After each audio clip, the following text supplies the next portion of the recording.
You are listening to Sustainability 101, a collaboration between Warin Lab and Green World Foundation. Sustainability 101 brings to you inspiring stories of people on the front line of environmental conservation. This program is part of Warin Lab Contemporary Podcast, a podcast that explores art and sustainability. I am Sukontip Nakasem and I'm your host. One of the big economic drivers in development is infrastructure development. And increasingly, if one starts looking at the possibility of substituting the current models of infrastructure, whether it's roads, bridges, dams, etc., with what we call nature-based solutions. And you actually start governments investing in natural infrastructure as opposed to the old models of steel and cement, then you're going to see some even more fundamental shifts in terms of economic planning. And that really is, to my mind, the future growth industry. Aban Marker Kabraji was Asia Pacific's Regional Director of IUCN, or the International Union for Conservation of Nature. Aban had been working with IUCN for 20 years and recently left the position in 2021. She's now an advisor to the United Nations in Asia Pacific and an advisor to Asian Infrastructure Bank in biodiversity and climate change. She also sits on the board of Traffic, a wildlife trade monitoring network. Aban is a Pakistani biologist by training. Earlier in her career, she was involved in the conservation of the endangered green turtle and olive ridley sea turtle population off the coast of Karachi in Pakistan. It was probably the only conservation project that was running without interruption for almost 40 years. In this episode, Vivi Siriponsi Aram, Partner Development Director of Green World Foundation, speaks with Aban on the term biodiversity, the role of the private sector in biodiversity and sustainable development, as well as the concept of nature-based solution. Here is the conversation. You start on this project more than 40 years. What was the perception of people in that time on biodiversity, even turtle conservation? Did they ask why you have to conserve turtle? Yes, at that time we was looking very much as the so-called dichotomy and conflict as it was seen then, between the aims of development and the aims of conservation.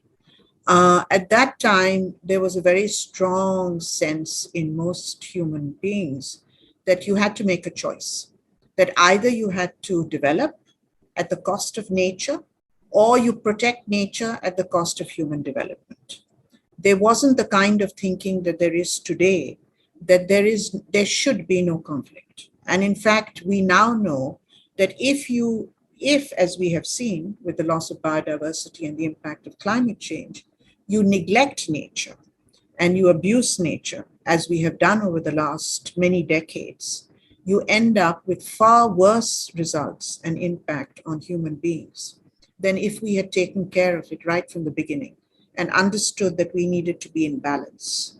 And this in a sense, Vivi, is where we humans forget so much of the philosophy of the wise sages and the religions that we all belong to.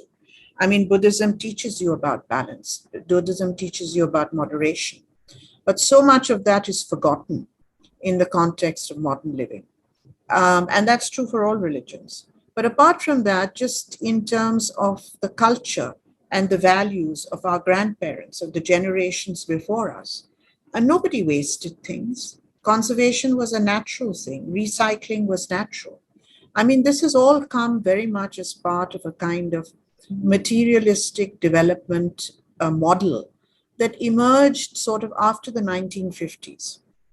And we're seeing the impact of that, and we're seeing what a wasteful model it's been for nature and for conservation. And eventually, nature takes its price. And the price we can see today in the suffering that human beings are going through. Most recently, of course, through COVID.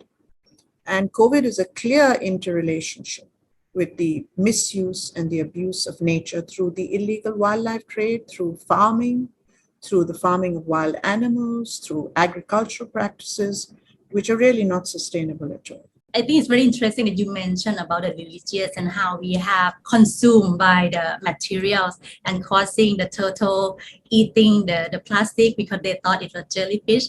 And the impact you see not only visually, but the global community are starting to realize and come with the different measure. So in your experience, what is the main challenge in the Asia region on the biodiversity conservation? Biodiversity? Well, I think there are two things. One is that we are now at a stage where you still feel, going back to your earlier question, you still hear occasionally, particularly from finance ministries and economists, well, parts of the country are still very poor. We still have to put development before conservation in nature. That argument, fortunately, is now heard much less. And the reason it's heard much less is mainly because of the impacts of climate change. I think there's a great amount of awareness now at all levels that by neglecting nature in the way we've done, we are today wreaking far greater havoc in terms of development needs because of the impact of climate change. I mean, the recent floods in Thailand are a case in point. If you would say that, what are the true issues? Because of climate change and because that is now being increasingly understood in terms of also having an impact on biodiversity, a lot of countries now are far more receptive to looking at solutions to the problems and changing their policies and their legislation. But there is still underlying this the basic problem of human needs and human development and poverty and health, and COVID has not helped. So I think the struggle is constantly, particularly in LDCs, unlike say somewhere like Thailand, which is a medium development country level, you still have the conflict, all the time in terms of what do we choose? And the choices are not always easy. I mean, the choices are often quite difficult in terms of how policymakers make a decision in the short-term needs of the human population and in the medium to longer-term needs of sustainable development. But it's changing extremely fast, and it's changing in the right direction. Possibly not fast enough, but it is changing. And it's a good thing, although the reasons for it are sad, because we're changing now, we're trying to catch up and hold back the destruction that is coming, as opposed to preventing it, which we could have done even up to 10 years ago. It seems like the government need to make a big decision, either to develop because there's a human need, but also how to keep the balance in the ecosystem, because if they develop too much, then the ecosystem could lose the balance. Could you share maybe some good example from any country that have a good policy that really, fine-tune the balance that other country could learn from? Maybe the thing is, most countries in Asia Pacific today have very good policies. They have policies, they have legislation. The problem, I think, is at two levels. One is the political will to sometimes make difficult decisions in time for them to have the right kind of impact. And when it comes to that, the issue about, recycling, banning of plastic bags, changing the economy so that you ban coal, the use of coal, giving subsidies for renewables, higher taxes on the car industry so that public transport becomes more of an option. These are the hard economic decisions that need to be made. Everybody knows what they should do. The question is, where is the political will there in order to shift the economies in such a way that they become much more sustainable? And different countries are at different levels of this. Some countries are good at recycling and renewables, good policies. They're not so good in terms of banning coal. I mean, I could take a number of countries like that as an example. Others may be good in terms of renewables, but they're still pretty bad at air pollution because they haven't got a handle on their cars and on their traffic, because the car industry is quite strong. There's the whole issue of fossil fuels. There's a huge dependency on all economies in terms of oil and gas. And how do they switch? How quickly can they switch? Some of these problems are difficult ones because they're not just a question of wanting to do it. It's also a question of how to do it and what is the cost. So a whole new kind of economies needs to emerge to be at a level where you can really call it sustainable. And different countries are progressing at different rates. Partly they need the money to make the changes, because when you try and make these changes, you often have to build in subsidies, you have to do them gradually, you know. Otherwise, it can be quite a high cost to human beings and their development as well. And other times, the problems are not that easy. I mean, just in terms of carbon in the atmosphere, even with the best will in the world today, you can grow as many trees as you want. You're not going to remove all the carbon from the atmosphere fast enough to stay to 1.5 or 2. So there are intractable technological issues in front of us as well. So as I said, one level is political will. The second is the technology that we require to make those kinds of shifts. Now, that's an area, for example, in biodiversity, where I think there are some very, very interesting developments and examples that I deal with all the time, both through my work in the UN and with the AIIB, where, one of the big economic drivers in development is infrastructure development. And increasingly, if one starts looking at the possibility of substituting the current models of infrastructure, whether it's roads, bridges, dams, etc., with what we call nature-based solutions, and you actually start governments investing in natural infrastructure as opposed to the old models of steel and cement, then you're going to see some even more fundamental shifts in terms of economic planning. And that really is, to my mind, the future growth industry. To look at natural infrastructure. Now, examples. You want a flood protection barrier? Invest in mangroves. They will be a much more effective, sustainable, renewable flood protection barrier, particularly if you're looking at the impact of sea level rise. So, that kind of thing has not actually been done. Yes, people grow mangroves. Yes, countries grow mangroves, but more as a kind of add-on, not as a central plan for flood protection. Then the other aspect of flood protection, and I say this because we've been dealing with this, for example, in a country like Pakistan and some of the other countries, is when the rivers flood, one of the reasons they flood is because we've completely blocked all the natural overspill channels of the rivers. The wetlands have gone. The natural basin of a river has been taken over by roads and cities and cement. So naturally enough, the river floods and creates a lot of damage. If one could organize along the lines of rivers, natural floodplains, which were wetlands, bring the old wetlands back, make them natural floodplains, that would have two great advantages. One, it would renew and restore biodiversity by bringing back the wetlands that are so rich for biodiversity and fisheries and birds and a whole variety of life. But it would also capture the river floodwater and mean that a lot of it that goes, charging down the length of the river and causing damage would outflow at certain areas as wetlands. And it would help in recharging groundwater so that you don't get the kind of droughts that are happening. Those are the kinds of solutions one is looking at. That's the kind of natural infrastructure one looks at in order to try and find solutions. Now, this is a field of the future. Small examples exist. For example, living bridges, natural bridges, between trees over rivers. There's certain small examples where people are doing this. Instead of building steel and iron, they're actually taking vines and branches of trees and making them, walking bridges. But obviously there's a big difference between that and maybe a bridge that can take a 10-ton lorry.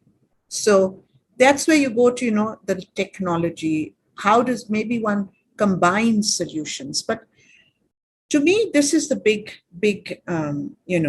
challenge. And in the United States, for example, now they've got to a point where if they want to build a bridge or a dam or something, first they have to see if there's no other natural solution before they build a big engineering piece of work. So there are countries that are changing their policies. There are countries that are making a change and a difference. And if the market emerges for those solutions, then inevitably the technology will follow and the market will provide them.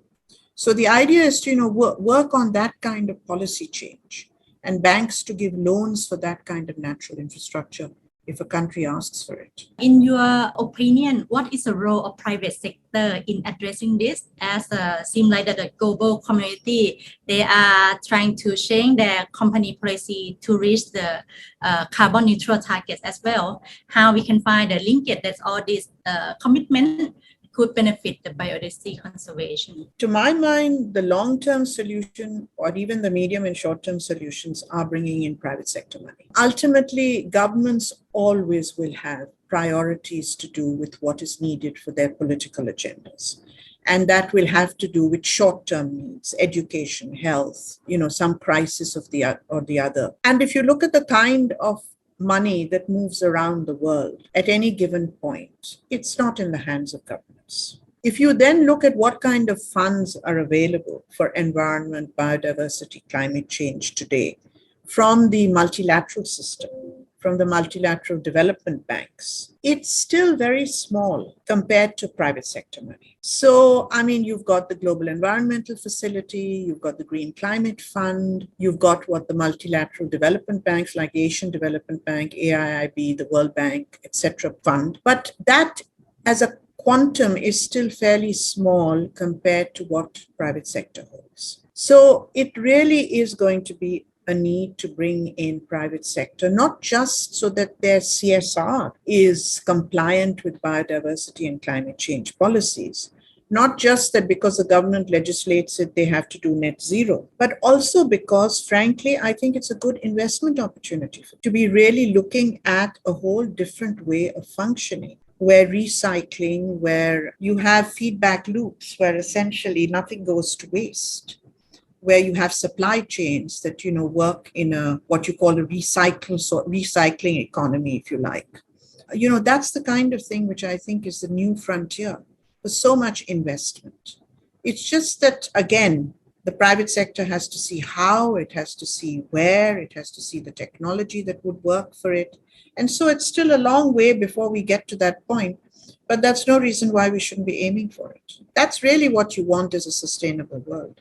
It's the only way you really will meet sustainable development targets. So how would you tell, because some company, they said like the concept of biodiversity is much more complicated than the climate change and sustainable development. How could you tell the private sector or the general public in a more simple term, what is biodiversity? Well, it's understandable that the private sector says that. And it's also understandable that there's a much greater understanding of climate change than there is of biodiversity, because climate is measurable much more easily in terms of emissions and carbon. And so when you've got something as straightforward as, how much carbon is being released in the atmosphere, what are your emissions, how much is it nitrogen, how much is it sulfur dioxide, methane, etc. It's easier to measure those. And once you can measure something, it's much easier to then work on how you bring down the numbers of the emissions. Biodiversity is life. Life is never meant to be simple. It never was. The web of life is complex. It's complicated. It's at all levels, species, ecosystems, biomes. It varies from place to place. It varies from time to time. It follows circadian rhythms, night and day, it changes. So clearly, it's much, much more complex. And for an average business to be able to wrap their heads around such complex living systems is not easy. But that too is changing, because increasingly there are ways of measuring biodiversity in terms of what value does a watershed bring, what value does a wetland bring, what value does a forest bring, and they can be broken down into their different components in terms of clean air, clean water, clean soil, regeneration of crops, agriculture, and a whole range of services, if you like, that biodiversity provides. And in this last year, we've had a lot of push behind that. The Das Gupta report that talks about the biodiversity and costing it, measuring it, valuing it, moves along that. There have been a lot of people now from the finance sector, I'm finding in my work, who have started moving to actually costing, measuring, and putting numbers on biodiversity, putting numbers on targets. And when the Convention on Biological Diversity takes place in China, the very fact that they are now putting forward a 30-30 target, 30% of all terrestrial land and all 30% of all marine areas need to be preserved and conserved. That in and of itself means that they have created a target for all countries for conservation. And that is based on the fact that you need a minimum of this amount to be able to regenerate and bank your biodiversity. So that, as and when you need to, this bank can help regenerate what has been lost.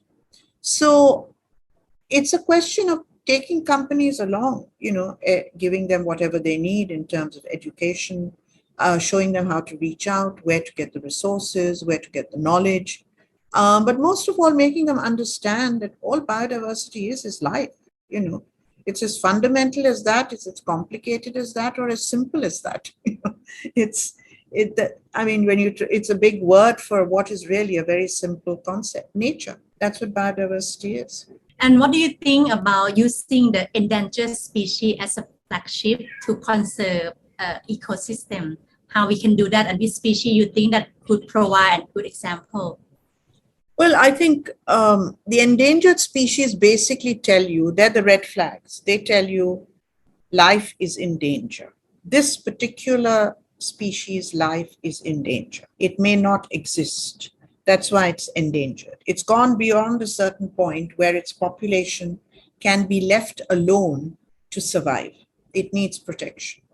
So, they are in a sense the red flags of biodiversity, endangered species. One of the pieces of work I do with traffic looks very closely at what endangers these species. And in many cases, it's the wildlife trade, either sustainable or unsustainable. When it's done sustainably, it can work. But on the other hand, that sometimes spills over into unsustainability. At that point, of course, you have a great deal of problems. And a lot of it has to do with poaching. And unfortunately, Asia is one of the worst places in the continents in the world for the illegal wildlife trade and for poaching. So yes, endangered species are very important in terms of what they tell us. They're also very important that we stop poaching them and conserve them. But most importantly, a lot of these endangered species are very attractive species. Because they're very attractive, therefore it's easy to sometimes get public support to save them. And they then sometimes become flagship species for the wrong reasons because they're endangered, but they become flagship species, and often people like to invest in them because they feel they're saving a species which everybody loves. So you've got the snow leopard, you've got the tiger, you've got the bear, you've got so many, the dugong, which you've got sitting behind you, and the manatee, Vivi. You have so many of these species. The sharks, the whales, the dolphins, the sea turtles. So many of the beautiful fish you have around the waters of Thailand are endangered and shouldn't be. And so you go on and on in terms of so many very attractive. The hornbill in Thailand, that's your classic example. It's your national bird and it's an endangered species.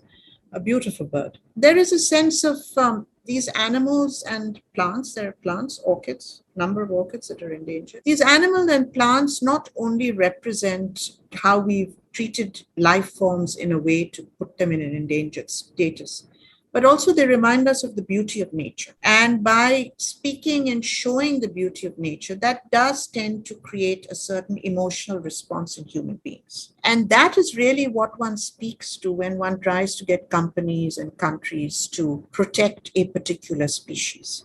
Because often these are the apex species of a pyramid of life, like the shark, like the tiger, like the elephant. And if you can protect them, you protect everything under them as well, which is why it's so important. I mean, if you protect an elephant's habitat, you're protecting a forest. You're therefore protecting the plants in the forest, you're protecting the soil, you're protecting the air, and a whole range of other things. So from a scientific point of view, protecting these apex species, what we call the species that are extremely attractive, the iconic species, this is also very good for the science that goes behind their protection, because it protects a whole lot of other species as well. The national park is very important, and like some parks that have really high value, they become nominated as a World Heritage. But what about privately owned area that they have huge area that have biodiversity there?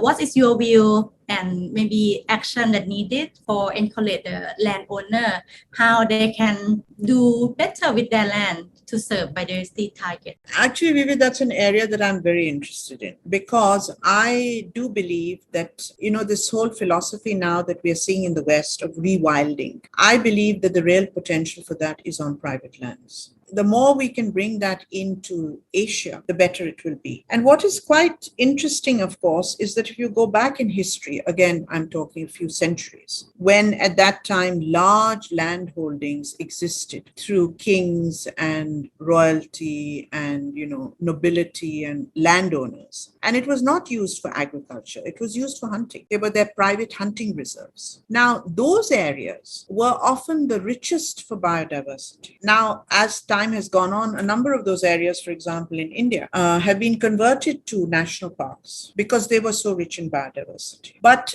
there's no reason why today, and there are large land holdings all over the world. I mean, in Europe, some of the best hunting reserves are in the hands of private individuals. It's true in Latin America, it's true in Africa. Land holdings are still very big. The problem I feel is that most people don't actually have a policy or a way of dealing with private land holding and encouraging them to move it into a wilderness area and then making these wilderness areas open to the public. And certainly it's an area in which I think one should explore much more, work much more, and persuade anyone who owns land, no matter how big it is, even if they're using it for agriculture. How can we turn the agricultural areas into areas which can also support wilderness along the banks of streams, along between fields, growing trees, growing bushes that are good for bees, butterflies.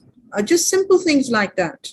Growing trees where monkeys could come, where other primates could go from place to place, rather than just having all the trees disappear because you've got a field of something. I mean, these are all things where biodiversity can be brought in, and what we call agriscapes can be developed, agricultural landscapes. So you bring wilderness back even into land that is being used for other things. Or if it's not being used for other things, then bring biodiversity back by rewilding the land, which might have become degraded, bringing the species back, bringing the bushes back, the plants back, attracting the animals again, making sure that you're planting for butterflies, for bees, for birds, and gradually that way recover the land. I think something happening here that they have this law about the land that if the land is abandoned, they will have to pay higher tax. So some of the NGO trying to see if they can revert that law, because right now the land that are left abandoned being destroyed now because people, the landowner, do not want to pay higher tax.